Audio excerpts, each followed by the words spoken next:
तो हम मेष लगन की कुंडली में विभिन्न भावों में बृहस्पति और चंद्रमा की युति के बारे में बात कर रहे थे। इस वीडियो में बात करेंगे अगर बृहस्पति और चंद्रमा की युति आपके मेष लगन की कुंडली में 11वें भाव में बन रही हो तो आपको किस प्रकार के रिजल्ट इस युति से देखने को मिलेंगे।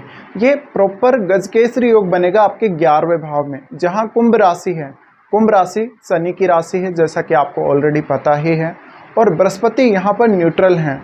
तो शनि के साथ जो बृहस्पति के संबंध है, क्योंकि वो न्यूट्रल हैं, और चंद्रमा को शत्रु माना जाता है, यानी शनि जो है, शनि और चंद्रमा के मध्य जो संबंध है शत्रुतापूर्ण संबंध है। तो ऐसे में यहाँ पर हालांकि चंद्रमा बृहस्पति के साथ होने के कारण कंफर्टेबल फील करेंगे, लेकिन यहाँ पर बृहस्पति ज़्यादा कंफर्टेबल फील करेंगे। अब ये जो गजकेसरी योग बना है, इसमें चंद्रमा आपके 4th लॉर्ड है, जबकि बृहस्पति आपके 9th लॉर्ड और आपके 12वें घर के स्वामी हैं। यहाँ पर आपको धन का आने का और खर्चे होने का दोनों का ही योग बनेगा। ऐसे में आपका ज्ञान, आपकी बुद्धि, आपका विवेक, आपकी समझ, इन सब का महत्व बहुत ज़्यादा है आपकी लाइफ में। ये कंजक्शन के होते हुए आप काफ़ी धनवान हो सकते हैं, काफ़ी रेपुटेड हो सकते हैं, आपका मान सम्मान या प्रतिष्ठा बहुत अधिक हो सकती है। ये कंजक्शन बेसिकली आपको काफ़ी सोशल बनाता है और आपको लोगों के साथ स्ट्रांगली कनेक्ट करता है। आप इस प्रकार के जातक होंगे जो सभी को साथ लेकर चलने वाले होंगे।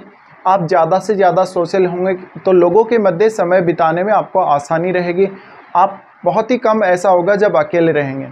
बृहस्पति और चंद्रमा यहाँ हैं तो दूसरों के लिए आप एक मोटिवेशन होंगे, हमेशा दूसरों को इंस्पायर कर सकेंगे, बहुत ही अच्छे से उनको मोटिवेशन दे सकेंगे किसी भी कार्य को लेकर।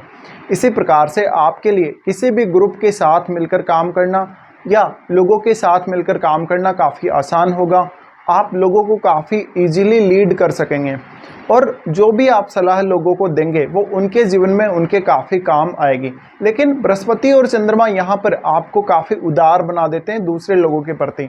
तो कभी कभी ऐसा हो सकता है जब आपने किसी को पैसा उधार दिया हो या कोई भी अन्य वस्तु उधार दी हो तो वो लौटकर वापस नहीं आएगी, या आपका नेचर इतना सीधा होगा, विनम्र होगा कि आप दूसरों से वापस डिमांड नहीं कर सकेंगे धन या किसी भी वस्तु की। तो ये आपको एक यहाँ पर सावधानी रखनी है। ऐसा जो कंजक्शन है आपको ज़्यादा से ज़्यादा सामाजिक कल्याण की तरफ आगे बढ़ाएगा, जिसमें आप हमेशा लोगों के भले के लिए या सामाजिक कल्याण के लिए सोचेंगे। इस कंजक्शन की वजह से आप हो सकता है किसी बिजनेस में हो और उस बिज़नेस की वजह से आपका नेम फेम काफ़ी ज़्यादा हो। हालांकि फिर भी आप हमेशा लोगों के भले के लिए ही काम करने वाले होंगे। आप जो भी पैसा कमाएंगे सही तरीके से कमाएंगे। आपके पास इनकम के बहुत सारे सोर्सेस हो सकते हैं, लेकिन आप हमेशा अपना धन का कुछ हिस्सा दान करने को भी देखेंगे। बृहस्पति और चंद्रमा अब आपको देखना पड़ेगा कितना ज़्यादा क्लोज हैं। ये कंजक्शन जितना ज़्यादा क्लोज होगा उतना आपके लिए अच्छा है और उतना ही यहाँ चंद्रमा कंफर्टेबल फील करेंगे। अगर चंद्रमा या बृहस्पति में से कोई भी अस्त हो तो ये स्थिति और ज़्यादा आपके फेवर में होगी, क्योंकि सूर्य आपकी कुंडली में 5वें भाव के स्वामी हैं। ऐसे में अगर सूर्य 12वें भाव में बैठे हों और तब अगर बृहस्पति या चंद्रमा को अस्त कर रहे हो तो निश्चित रूप से आपके खर्चों में बहुत ज़्यादा बढ़ोतरी होने के चांसेस बनेंगे। अदरवाइज़ अगर सूर्य आपके 11वें भाव में ही हो या फिर 10वें भाव में हो तो ये आपकी रेपुटेशन में अधिक वृद्धि करेगा आपके खर्चों की तुलना में। तो यहाँ पर आपको ये अंतर समझना बहुत ज़रूरी है, क्योंकि देखिए जो 10th हाउस है वो आपके प्रोफेशन का हाउस है, और आप वास्तव में कौन सा प्रोफेशन चुनेंगे अपने लिए, कौन सा काम चुनेंगे, आपका कर्म क्षेत्र क्या होगा, इसका डायरेक्टली संबंध जब इस प्रकार से बनता है बृहस्पति और चंद्रमा से, तो आपको बहुत ज़्यादा रेपुटेशन और नेम फेम मिलने की संभावना तो बनती ही है। साथ में ये स्थिति आपके धीरे धीरे धन में भी वृद्धि करती जाती है और आपके बहुत सारे प्रभावशाली लोगों के साथ संपर्क या संबंध हो सकते हैं। अब अगर सूर्य 11वें भाव में ही होकर या 11वें भाव में ही बैठकर अगर इनमें से किसी को भी अस्त कर रहा हूँ तो ऐसे में आपका सोशल सर्कल बहुत ज़्यादा बड़ा हो सकता है। आप ज़्यादा से ज़्यादा लोगों के साथ कनेक्ट रह सकते हैं। आपकी छवि लोगों के मध्य काफ़ी अच्छी होगी। दूसरों को आप अपनी वाणी से, अपनी बुद्धि से, अपनी एजुकेशनल क्वालिफ़िकेशन से या अपने ज्ञान से ज़्यादा प्रभावित कर सकेंगे और दूसरों की लाइफ में कुछ अच्छे परिवर्तन आप अपने माध्यम से ला सकेंगे। अब बृहस्पति के हिसाब से अगर हम देखें तो बृहस्पति आपके 9th लॉर्ड और 12वें घर के स्वामी बनते हैं। ऐसी कंडीशन में ये कुछ हद तक आपके फ्रेंड सर्कल में ऐसे लोगों को दिखाते हैं जो बहुत ही ज़्यादा उदार और विद्वान के तौर पे जाने जा सकते हैं। और आप हमेशा या तो कोई ना कोई ऐसी धार्मिक ज्ञान की बातें लोगों के साथ शेयर करेंगे या धन के संबंध में कुछ ना कुछ लोगों को एडवाइस देते रहेंगे। यहाँ पर आपको देखना पड़ेगा किसी भी अगर अन्य ग्रह का प्रभाव है तो क्या वो ग्रह आपके धन को रोकेगा या आपके धन में वृद्धि करेगा या आपको धन को लेकर कुछ समस्याएं आ सकती हैं। अब अगर देखा जाए तो बृहस्पति जब भी चंद्रमा के साथ होते हैं तो गजकेसरी योग का निर्माण होता है, लेकिन अगर हम इनको कंपेयर करेंगे तो चंद्रमा इमेजिनेशन के कारक हैं और चंद्रमा क्रिएटिविटी के भी कारक हैं और ये दोनों ही सम्मिलित रूप से आपके 5वें भाव को एस्पेक्ट भी कर रहे हैं। इस वजह से आपकी खुद की रचनात्मकता, कलात्मकता बढ़ने के बहुत अधिक चांसेस हैं और आप इस रचनात्मकता या कलात्मकता का प्रयोग धन अर्जित करने के लिए और मान सम्मान अर्जित करने के लिए भी कर सकते हैं।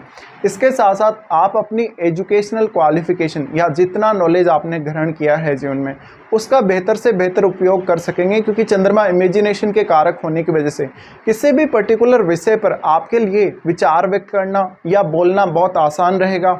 आप बहुत सारे ऐसे शब्दों का चयन कर सकेंगे बोलने के लिए जो काफ़ी यूनिक हो सकते हैं। तो आपके शब्दों के चयन के माध्यम से या किसी भी विषय के मामले में आप कुछ भी अगर बोलेंगे तो लोगों पर अच्छा प्रभाव पड़ेगा, शुभ प्रभाव पड़ेगा। तो आपकी छवि इससे लोगों की नज़र में काफ़ी अच्छी बनेगी। अब अगर हम देखें इनकी दृष्टियों के हिसाब से तो बृहस्पति सबसे पहले आपके 3rd हाउस को एस्पेक्ट करते हैं।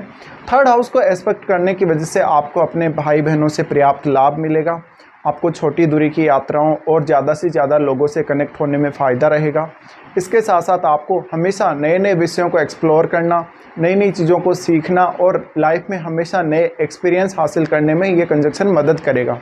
3rd हाउस पर यहाँ एस्पेक्ट है तो हमेशा आप कोई ना कोई खोज में या कोई ना कोई ऐसे विषय में डूबे रहेंगे जहाँ पर आप अपने लिए कुछ ऐसा ढूंढ रहे हैं जो आपके माइंड की जो हम बोल सकते हैं इच्छा है या माइंड का जो एक प्रवृत्ति है कुछ ना कुछ खोजने की या कुछ ना कुछ पाने की, उसको शांत कर सके या आपकी जो इंटेलेक्चुअल जो भूख है उसको वो शांत कर सके।